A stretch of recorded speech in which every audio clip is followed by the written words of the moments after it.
You're listening to the Heavy Duty Parts Report. I'm your host, Jamie Irvin, and this is the show where you get expert advice about the heavy duty parts you buy and sell and keep you informed about what's happening in the industry. Thank you for tuning in to this week's episode. Did you know that each week we publish a lot of content? Sign up to our weekly email so you never miss out. Go to heavydutypartsreport.com and sign up today. Fleets can be on autopilot when it comes to alternators and starters. What exactly does that mean? Well, we're going to get into that today, and there's a lot at stake because really it's not if there's going to be a problem, it's more like when there's going to be a problem. And when there's a problem, it can cost a lot of money. Now, in this episode, we're going to talk to a representative of a company that has made it their mission to make high-quality alternators and starters, and they've used technological advancements to accomplish that. And they've also spent a lot of time and effort to try to make it as easy as possible to do business with them. Jonathan Smith is the Assistant Director of Aftermarket Sales and Marketing at Prestolite Electric, manufacturer of Leesneville heavy-duty starters and alternators. Jonathan, welcome to the Heavy Duty Parts Report. Thanks. Pleasure to be here, Jamie. Well, I'm happy you're here because I'm really looking forward to getting into this subject. When you talk about the expertise that your company has developed over the years in manufacturing heavy-duty parts, Broad Ocean plays a part in that legacy. Can you explain the connection? Broad Ocean Motors, they're a leading global manufacturer of motors, starters, and alternators, and they invested in Prestolite Electric and Leesneville brands about 6 years ago. And this was really exciting for us because Broad Ocean Motors are a strategic partner, and this partnership signals significant commitment to next-generation technologies, product line expansions, and world-class manufacturing and quality processes. So we have a comprehensive U.S.-based engineering and manufacturing operation that includes state-of-the-art research and development facilities. And that we're able to serve our markets in North America with global technology and engineering leadership with best-in-class U.S. manufacturing, distribution, and customer facilities. And what that really means for us is, Broad Ocean was a strategic partner. They already make starters and alternators, where before we were owned by, private equity firms, and they were good on the financial side, but they weren't really good at helping us develop world-class technologies on the alternator and starter side. And they've even helped us with our load handler brand, where we have a value line, and we needed to go to China to get that manufactured. They were able to point us in the right direction, help us with the language barrier, help us find a strategic partner to help us with our load handler brand so that we offered a quality product that people would expect. That makes a lot of sense to me because, to be truly global, you need to have that experience across different cultures, different geographical areas, as well as different areas of expertise. So what I really heard you say is that you're combining the already great experience your company had in North America, and then you combine that with this global partner, and it really just made the whole product line better from your value line all the way up to your most highest quality products. Is that what I heard? Yes, absolutely. I mean, we have our engineering is U.S. based, but we have a lot of our China. We have a lot of engineers in China that help us with especially our starter development. We have just a fantastic engineer in Europe, and we combine all those talents together to provide engineering and engineer world-class products. So when we talk about this from the perspective of the people who buy the products, let's talk about fleets for a minute. We mentioned at the outset of our conversation that sometimes fleets can be on autopilot when it comes to alternators and starters. What does that mean from your perspective? A lot of times when I go to talk to a fleet, small, medium-sized fleet especially, they'll say, hey, I've used the same alternator and starter combination for the last 20 years. I use the same alternator amperage, and it's worked fine for me up till now. Or, what do you do when you replace those? And then, I got a guy down the street, and I've used him to rebuild my alternators and starters for the last 20 years, and he does a great job. But really, that's kind of a disservice because, in the last 20 years, technologies on trucks have changed dramatically. You've had several emission standards that have gone through, and what they've done is create more underhood engine temperature. There's been a lot of vibration. The engines have a lot more vibration than they did then. And, vibration, one of the reasons why we have pad mount alternators now is because of vibration. It plants that alternator right on the side of the engine. And then amperage requirements have gone up. You have, the diesel exhaust fluid pump. There's a heater for that. There's navigation systems, creature comforts. Long haul trucks, you have batteried HVAC systems that require a lot more amperage. So combining all those things together and then going back to the fleet and saying, well, I've used the same thing for the last 20 years. And then when it breaks, I just have my friend down the road fix it, is really doing a disservice to that fleet. This is an important part of the conversation. We want to talk about the economic impact of making those kinds of decisions. Fleets are always, fleet ownership is always concerned with lowering cost per mile and total cost of operation.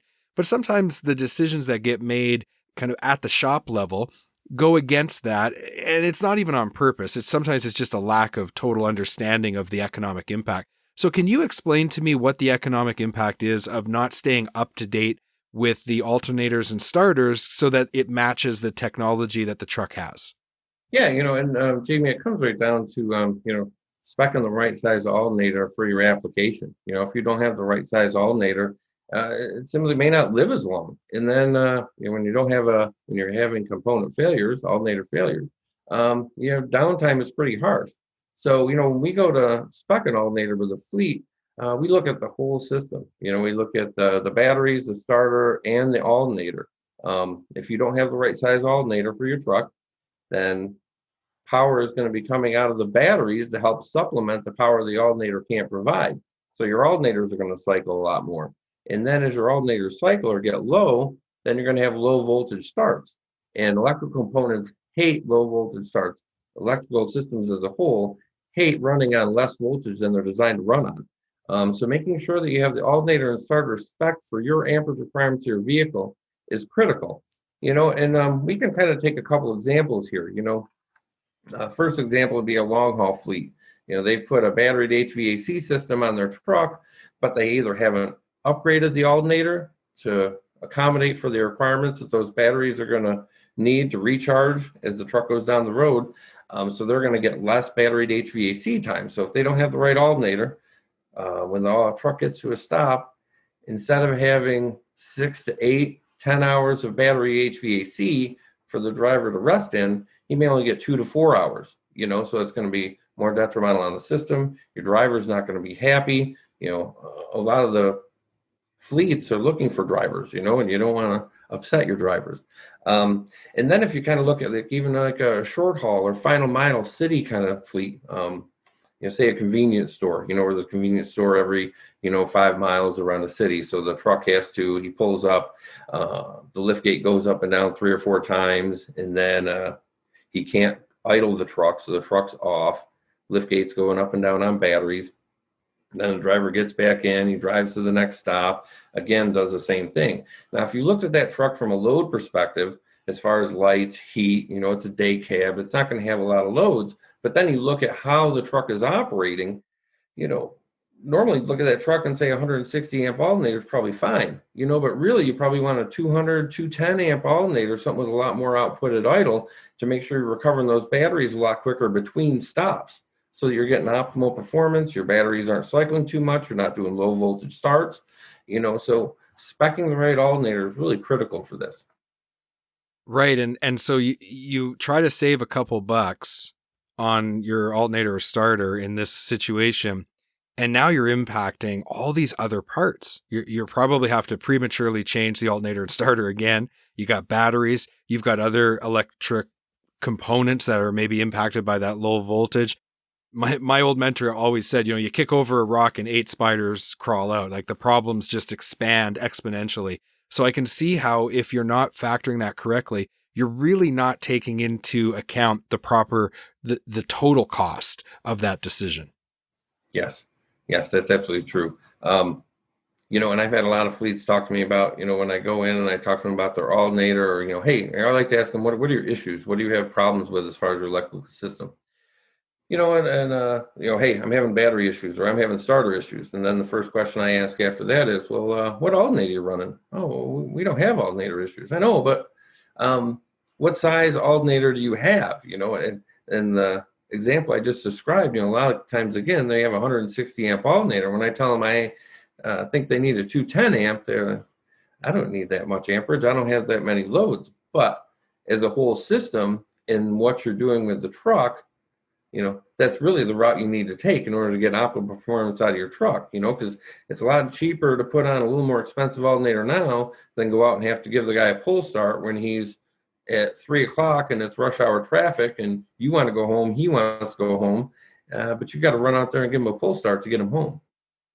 I just wanted to take a brief moment to let you know that I've been working with forward-thinking, heavy-duty companies as a business consultant, creating great content, helping sales use digital tools more effectively, and developing business growth strategies are the most common projects that I'm involved in. If you would like to work with me, go to heavydutypartsreport.com/consultant. That's heavydutypartsreport.com/consultant to learn more. I also work as a brand ambassador for great brands like Diesel Parts. Diesel Parts is a aftermarket parts cross-reference and lookup tool that makes it easier to identify parts than ever before. Go to parts.diesellaptops.com to create your free account. That's parts.diesellaptops.com. All right, let's get back to the interview. Today, we are speaking with Jonathan Smith, Assistant Director of Aftermarket Sales and Marketing at Prestolite Electric, who manufactures Lease Neville heavy-duty alternators and starters. Jonathan, your company has made engineering industry-leading products its priority, and you've really focused on serving your customers, your fleets, and really playing the role of business partner. So how does that mission impact the fleet directly? And what we try to do when we go to a fleet, when we go to work with them, whether it's a bus fleet, over the road fleet, city hall fleet, we work to partner with them. We want to analyze their current truck and see what their amperage requirements need, if there or temperature requirements. So we can we can do anything from a load study with an amp clamp and a meter, to get a real simple and quick reading on what loads that truck requires. Sometimes, like again on the city hall kind of fleet where you're just doing a load study on the truck's really not going to tell the whole tale. In that case, we can put on a data bucket where we'd leave that on there for a few weeks, and that data logger would log all the information, output on the batteries, amperage of the alternator, voltage at the starter. We can also put a temperature reading on there to make sure that we know what kind of underhood engine temperatures are, because going down the road is going to get a lot more air than a truck that sits in traffic. You know what I mean? So the first thing that we do when we go to a fleet is we try to really figure out what their needs are for an alternator. Our Idle Pro and our Idle Pro Extreme alternators, they come standard with remote sense and lamp driver functions, as well as our isolated ground technology. An isolated ground that reduces the amount of stray voltage that can go through the engine and travel through the electrical components. And I remember you used to have AM radios in your car, and you had an old car, so you turned on the AM radio and you get to certain frequencies and you hear electrical noise. As the engine revved up, your hum and then another hum. Isolated ground technology really works to reduce that kind of noise. But on the other side of that, you can also have electrolysis in the engine, which causes brown coolant, causes damage to the heads in the engine. It can really be quite detrimental. But the other thing that this remote sense and lamp driver does is it allows you to stock less part numbers. So, we go to a fleet, we say, hey, you need our 210 amp alternator. Okay, well, I have Freightliners, I have Navistars, and I have Peterbilts. Okay, well, the Freightliners, they probably take remote sense. They usually have remote sense technology, so this alternator already has that. The Navistars, okay, they use they use a lamp driver. So you can use that. And then say the Peterbilts, they don't use either. So instead of having to have 3 different alternators for these trucks, they can have one alternator that covers all 3 of those applications with the different functions. So on all our new technology, we put all those on the alternator to make it simpler for stocking. And we also have all our units are new no core. So, a lot of times fleets, it's a cores you can do really well with, or you can lose a lot of money with cores if you're not careful with it. And, if you have broken housings or put in the wrong one, you can really lose a lot of money with those. So that's another part where we work with fleets to make it easier for them. And we're committed to U.S. manufacturing. Our Idle Pro and Idle Pro Extreme alternators are manufactured in Western New York. We also manufacture our military starters there. And next year, we're moving our Power Pro Extreme 10 starters to our arcade manufacturing facility. And the other thing that we have that we've tried to do for everybody is we've put together an ECatalog. Okay. So it allows customers to be able to look up alternators by part number, by application, and by VIN number. So if you'd like, I could show you a little bit of that. Yeah, that'd be great. So for those listening on the podcast, we've brought up the e-catalog that Jonathan was talking about. And so you can go over to our YouTube channel or to heavydutypartsreport.com. And in the show notes of this episode, we will have the video so that you can watch it. I'll do my best to, and Jonathan will do his best to describe exactly what it is that we're looking at. So Jonathan, you're on the e-catalog site. Let me let you take it from there. What am I looking at here? Okay, well, this is the opening page for our e-catalog. Now, a lot of times you're going to be looking for a part, so you're going to go to a part search right here. And this is going to give you a couple ways to look up part numbers. So the first one, I'm going to search by a VIN number. And what we tried to do is, when you call the dealer, they say year, make, model, and engine of the truck, and that can give you an alternator result. Now, the thing about a VIN number is it's a government code. So the first part of it tells you the year, make, model, and engine. And then the last portion, like the Freightliner dealer or the Navistar dealer would ask for, is proprietary. It tells you it's a blue truck with, green frame rails, all those kind of things. So we don't know necessarily the proprietary information on what came on the truck specifically, but you can see here, the VIN number I pulled up is a 2015 12.8 liter engine. The serial code is a DD13, so it's a Freightliner Cascadia with a DD13 engine. So kind of scroll down here, you're going to see that we have an alternator available for that application.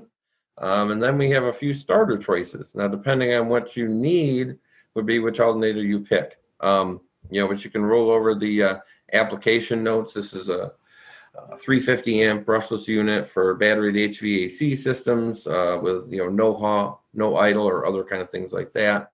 Brushless unit recommended for long haul trucks, things of that nature.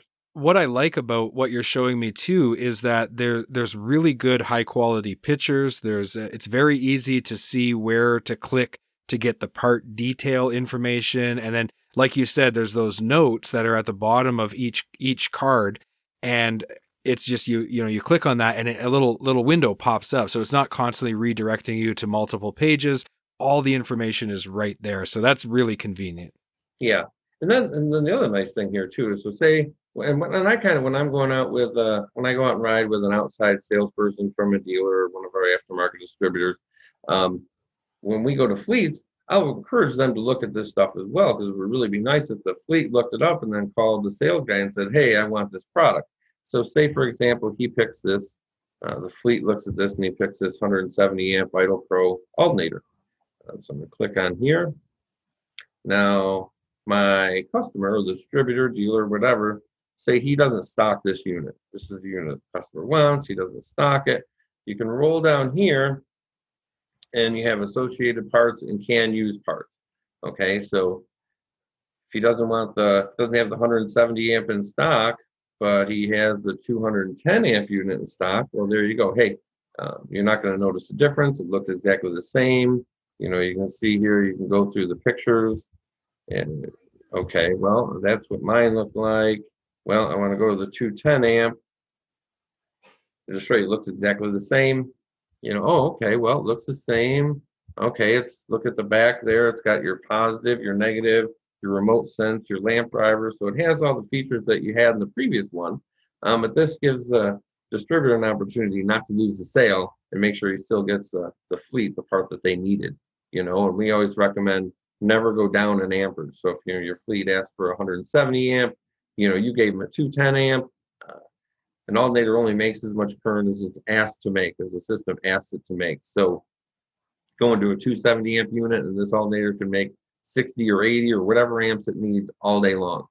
Awesome. Well, that looks very easy to use, very intuitive. So you got the ability to put in a VIN. You can do it by year, make, model. You can do it by part search. And I assume there's a cross-reference function there as well, so that makes it very, very easy for people to use. Now, we'll make sure that we include in the show notes of this episode a link to this so that people can access it directly. And this is available to the public. Is that correct?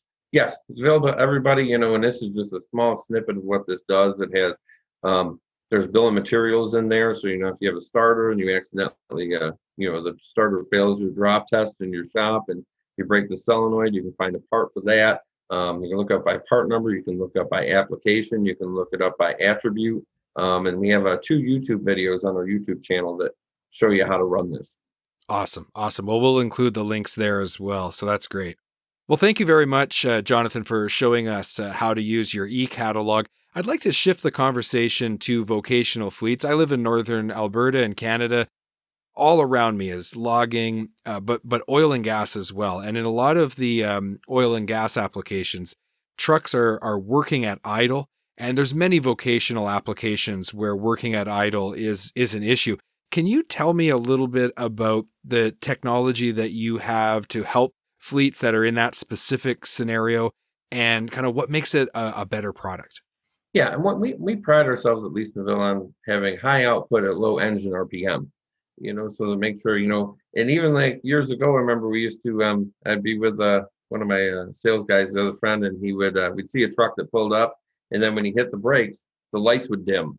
We knew we didn't have one of our alternators because the lights weren't staying fully illuminated when he slowed down. But especially critical in vocational fleets. We have our 210 amp alternator that has 140 amps at idle. So it's great on school bus applications, plow trucks. Northern Alberta, you understand those kind of environments. But and what that does is you want to think about your worst day. It's cold, it's sleet, so the wipers are going full blast, the heater's on full blast, every light on the truck is on. You want to make sure that even in that scenario, that the alternator is covering all the loads for the vehicle and there's still output coming back to the battery. So when you clip your amp clamp on and everything's on, everything's running, there's power that's still going into the battery because the power is coming out. That's no good. So worst case scenario day on a low RPM, you still have all your outputs, all your loads are covered.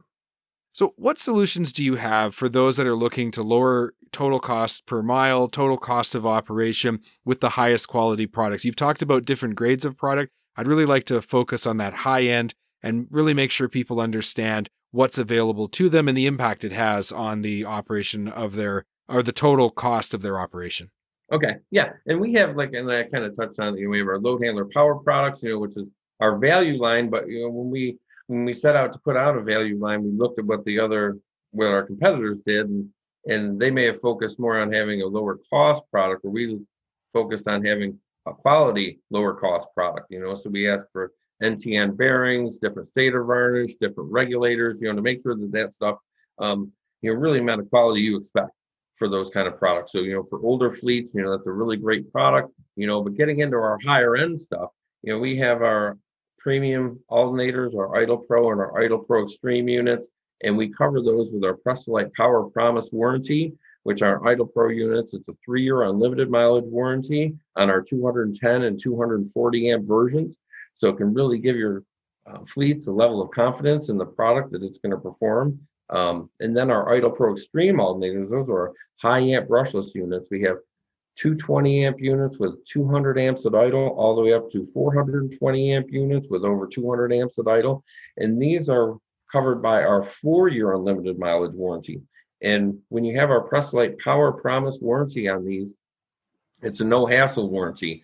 And we have a description of that warranty on our Idle Pro Extreme website. But really, all the stuff that we used to kick out warranties for, we cover. And there's a full list of all the warranty modes that we cover on those. So we've really expanded it. And what that does is it really gives you a confidence and a level of performance. So if you have an alternator that you can put on that's going to last you for 4 years of trouble-free mileage, that's going to really lower your cost per mile. And anytime that you can get rid of downtime, changing alternators, even if you're changing in your shop, your service is still worth something. You got to charge that guy's hours to somewhere. these premium alternators and technologies really help with that. Jonathan, as we've been talking, it kind of occurred to me that there's really a formula to this. And I'm going to try to say it, see if I get it right. You let me know if I got it right. But the formula is make sure you've got the right part spec'd for the application, and then choose the high quality part that's going to last a long time. And if you combine that formula together, the result is that you're going to lower your cost of operation, you're going to lower your total cost per mile, and you're going to put more profit into the account of the fleet owner. Is that correct? That is absolutely 100% correct. If you have the right alternator on the right truck, you're going to have a lot of trouble-free mileage, and it's not a bad thing to have a few extra amps in your pocket when you're putting those things on. You've been listening to the Heavy Duty Parts Report. I'm your host, Jamie Irvin, and we've been speaking with Jonathan Smith, Assistant Director of Aftermarket Sales Marketing at Prestolite Electric, who manufacture the Lee Sneville heavy-duty alternators and starters. To learn more, go to Prestolite.com. We're also going to include a couple other links in the show notes so that you can go to the ECatalog and you can also look at the YouTube training videos. Jonathan, thank you for being on the Heavy Duty Parts Report. Thank you for having me, Jamie. I appreciate it. Did you know that on Friday at 10 a.m. Mountain, 12 Eastern, we broadcast live interviews that you can participate in? Tune in on LinkedIn, YouTube, or Facebook. Learn more at heavydutypartsreport.com/live. That's heavydutypartsreport.com/live. Thank you so much for tuning in to this week's episode of the Heavy Duty Parts Report. I'm your host, Jamie Irvin, and I just like to remind everyone to focus on cost per mile and let's keep those trucks and trailers rolling. You can watch our next video. Make sure to click the like button, write a comment, and don't forget to subscribe.